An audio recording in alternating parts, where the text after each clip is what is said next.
जय हिंद दोस्तों। एक समय था जब सरकारें एक दूसरे के ऊपर आरोप प्रत्यारोप करती थी, लेकिन आरोप प्रत्यारोप का एक तरीका होता था, उसमें एक विश्वास होता था, उसमें एक तरीका होता था और सबसे बड़ी बात उसमें एक सम्मान होता था।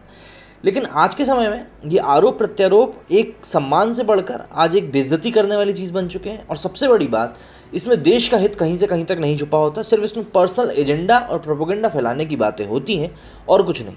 अब ये बातें तो चलिए यहाँ तक भी ठीक थी, लेकिन सुनियोजित तरीके से जब चीज़ें इस तरीके से कैरी आउट होने लगीं, जिसको कि टूल किट नाम दिया गया, जिसमें कि आपको बता दिया जाता है कि आपको किस मुद्दे के ऊपर किस तरीके से कब बात करनी है, किस माध्यम से बात करनी है, सारी चीज़ें आपको बता दी जाती हैं और किन किन चीज़ों के ऊपर सरकार को घेरना है और किन चीज़ों के ऊपर आपको ज़्यादा एम्फोसिस करना है, किस तरीके से करना है, ये सब चीज़ें आपको बता दी जाती हैं, तो वो एक टूल किट बन जाती है। अब कुछ समय पहले संबित पात्रा ने ऐसी ही एक टूल किट जारी करके कहा कि भाई ये कांग्रेस की टूल किट है जो कि कुंभ को बदनाम करने, कोरोना को इंडियन वेरिएंट कहने और किस तरीके से भारत की सरकार के ऊपर इस समय में प्रेशर बनाने के लिए इसको यूज़ किया जाएगा, ये सभी चीज़ें उसमें लिखी हुई थी और सारे तथ्य दिए हुए थे। अब ये तो बात थी भारत की आंतरिक, भाई आंतरिक मामला ही हुआ, पक्ष विपक्ष के बीच में पूरी बात चल रही है।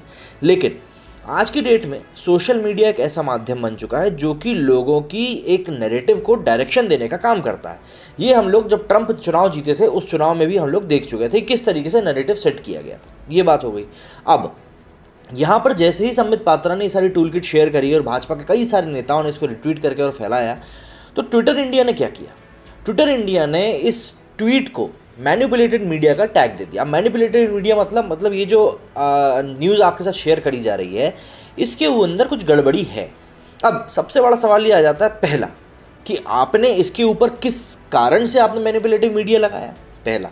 और दूसरा, अगर आपने मैनिपुलेटिव मीडिया उसको कहा है, आपने उसको गलत कहा है, तो आपके पास कुछ ना कुछ आधार ज़रूर मौजूद होगा। भाई उसी चीज़ को तो बेस बनाकर आपने उसको बोला कि ये मैनिपुलेटिव है। अगर आपके पास आधार ही नहीं है, आपके पास सबूत ही नहीं है, तो फिर आप कैसे कह दोगे? सबसे बड़ा सवाल तो यही खड़ा हो रहा है। लेकिन बात यहीं ख़त्म नहीं हो जाती। देखिए, ट्विटर के ऊपर आरोप पिछले करीब 1.5 से 2 साल से आरोप काफ़ी ज़्यादा लग रहे हैं, चाहे वो मामला हो फार्मर प्रोटेस्ट वाला या और भी कई सारे मामले हैं। लेकिन इन सभी मामलों में ट्विटर के ऊपर ये आरोप ज़रूर लगते रहे हैं पिछले काफ़ी समय से कि ये लेफ़्ट लीनिंग है, मतलब कि ये कांग्रेस या फिर लेफ्ट को बहुत ज़्यादा सपोर्ट करता है। और ये चीज़ हमने अमेरिका में जो चुनाव हुए उसमें डोनाल्ड ट्रंप के साथ भी देखी कि किस तरीके से ट्विटर ने उनको एक तरफा रूप से बंद कर दिया, उनके मुंह पे मतलब ताला लगा दिया, हर एक सोशल मीडिया के तरीक़ों से उनको बैन कर दिया गया।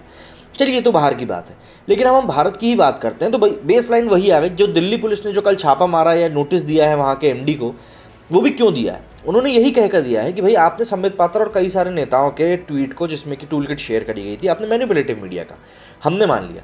लेकिन आपने भाई, क्योंकि हम लोग भी जांच कर रहे हैं, हम दिल्ली पुलिस हैं, हम भी उस मामले की जांच कर रहे हैं, हमारे पास भी कंप्लेंट आई है, तो आपने जिस आधार के ऊपर मैनिपुलेटिव मीडिया का, आप वो आधार हमसे शेयर कर लीजिए, भाई हमारी जाँच में सहयोग होगा।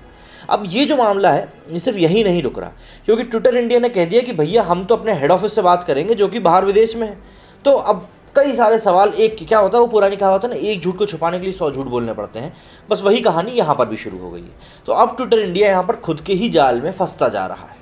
टूल किट केस में ट्विटर इंडिया को दिल्ली पुलिस के नोटिस के बाद सोशल मीडिया कंपनी का अमेरिकी हेडक्वार्टर एक्टिव हो गया है। दिल्ली पुलिस के अफसर सोमवार को ट्विटर के दफ्तर पहुंचे थे। इसके बाद ट्विटर ने अपने ग्लोबल डिप्टी जनरल काउंसिल और लीगल वीपी जिम बेकर को ये मामला सौंप दिया। बेकर अमेरिकी जांच एजेंसी FBI में भी काम कर चुके हैं। सूत्रों के हवाले से टाइम्स ऑफ इंडिया ने अपनी रिपोर्ट में कहा है कि ट्विटर टूल किट मामले को लेकर अमेरिकी सरकार के पास भी जा सकता है।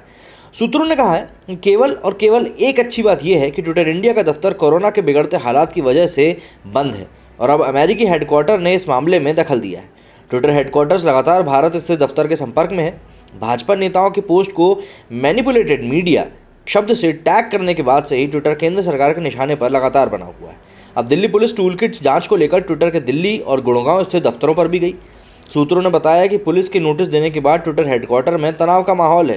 पुलिस के एक्शन की जानकारी तत्काल हेडक्वार्टर को दी गई, उस वक्त जब अमेरिका में सुबह भी नहीं हो पाई थी। दिल्ली पुलिस की स्पेशल सेल टूल किट और मैनिपुलेटेड मीडिया मामले की जाँच कर रही है। दिल्ली पुलिस ने कहा कि हम जिस शिकायत की जांच कर रहे हैं उसमें हमें ट्विटर का स्पष्टीकरण चाहिए और हमें लगता है कि ट्विटर के पास ज़रूर कुछ न कुछ जानकारियाँ मौजूद हैं जो कि वो हमें बता नहीं रहे हैं, लेकिन हमारी जांच में ये चीज़ें ज़रूरी हैं और हम सच जानना चाहते हैं। आखिर टूल किट पर अब तक हुआ क्या है, ये सबसे बड़ी बात आप जान लीजिए। सबसे पहले 18 मई को भाजपा प्रवक्ता संबित पात्रा ने एक स्क्रीनशॉट शेयर किया इसे उन्होंने कांग्रेस की टूल किट बताया। उन्होंने कहा कि इस टूल किट के जरिए कांग्रेस कोरोना मैनेजमेंट को लेकर प्रधानमंत्री नरेंद्र मोदी की छवि को खराब करना चाहती है। कांग्रेस ने तुरंत इसका विरोध किया और कहा कि कथित टूल किट फेक है और उसका स्क्रीनशॉट फर्जी दस्तावेजों का इस्तेमाल करके बनाया गया है। 20 तारीख को ट्विटर ने पात्रा के ट्वीट पर मैनिपुलेटेड मीडिया का टैग लगा दिया। इसके अलावा लेखक शेफाली वैद्य की पोस्ट को भी इसी तरह का टैग दिया गया। फिर 21 तारीख को भाजपा के विनय सहस्त्रबुद्धे, प्रीति गांधी, सुनील देवधर, चारू प्रज्ञा, कुलजीत सिंह चहल की पोस्ट को भी मैनिपुलेटेड मीडिया का टैग दे दिया गया। 22 तारीख को केंद्र सरकार ने ट्विटर को हिदायत दी कि इस तरह की टैगिंग को हटाए। सरकार ने कहा कि टूलकिट मामले की जांच की जा रही है और इस तरह की टैगिंग से ट्विटर जांच से पहले अपना साफ तौर पर फैसला सुना रहा है। 24 तारीख को दिल्ली पुलिस ने Twitter India MD Manish Maheshwari को नोटिस भेजा। उनसे टूलकिट मामले में जुड़े दस्तावेज को लेकर स्पेशल सेल के दफ्तर में मौजूद रहने के लिए कहा गया। उन्हें 22 मई को भी पुलिस के सामने जाना था, पर महेश्वरी ने यह कहकर पुलिस के दफ्तर जाने से इनकार कर दिया कि वे इस मामले में अथॉरिटी नहीं है। फिर 25 तारीख ट्विटर इंडिया को नोटिस भेज जाने की सूचना तड़के मिलते ही अमेरिका हेडक्वार्टर में ये एक सूचना भेज दी गई और ट्विटर ने अपने सीनियर अफसर्स को इस मामले में इन्वॉल्व कर लिया। अब ये सभी बातें सामने आने के बाद से एक बात तो जाहिर हो चुकी है कि अब ये मामला नेशनल ना होकर इंटरनेशनल हो गया है, क्योंकि भाई जो हेडक्वार्टर में जो अफसर बैठे हुए हैं वो लोग अब इस मामले को हैंडल करेंगे, क्योंकि महेश्वरी जी ने तो हाथ खड़े कर दिए कि भैया हम अथॉरिटी नहीं है इस चीज़ की। अब यहाँ पर ट्विटर की पोल कितनी खुलती है, कितनी बचती है, क्या होता है क्या नहीं होता है, ये सब बातें आने वाले समय में हमको पता चल ही जाएंगी। लेकिन एक जो सवालिया निशान यहाँ पर लग गया है सबसे बड़ा, और मैं कहूँगा सबसे अहम सवाल भी यही लग गया है, वो है ट्विटर की नीयत पर, कि क्या ट्विटर की नीयत साफ़ है। देखिए, आप और मैं सोशल मीडिया का इस्तेमाल क्यों करते हैं, हम एज अ प्लेटफॉर्म उसका यूज़ करते हैं, ठीक है। अब मान लीजिए फॉर एग्जांपल के लिए कि भैया हमने पनीर भुर्जी बनाई और पनीर भुर्जी की हमने रेसिपी डाल दी फेसबुक के ऊपर या यूट्यूब पर डाल दी कि भाई हमने पनीर भुर्जी बनाई और ये बहुत बढ़िया रेसिपी है, ये मैंने डाल दिया। अब आपका काम है कि आप उस रेसिपी को पसंद करते हो नहीं करते हो, इट्स अप टू यू, ये चीज़ आप तय करोगे। लेकिन अगर बीच में फेसबुक या यूट्यूब उस वीडियो को एज रिस्ट्रिक्टेड कर दे या फिर ये बोल दे कि भैया ये रेसिपी तो गंदी है, हमने खुद ने ट्राई कर ली, तो यहाँ पर फेसबुक या यूट्यूब का ये काम करना सरासर गलत माना जाएगा। क्यों? क्योंकि यहाँ पर फेसबुक और यूट्यूब का काम सिर्फ इतना है कि आप एक प्लेटफॉर्म प्रोवाइड कर दो, उसके बाद मुझे और आपको इस संबंध में क्या कहना है ये हम दोनों के ऊपर डिपेंड करता है, ना कि ये चीज़ फेसबुक और यूट्यूब तय करेगा। और यही सब चीज़ों से निकल कर आई है जो प्राइवेसी के ऊपर जो इतने सारे सवाल उठ रहे हैं, वो भी इन्हीं चीज़ों के कारण उठ रहे हैं।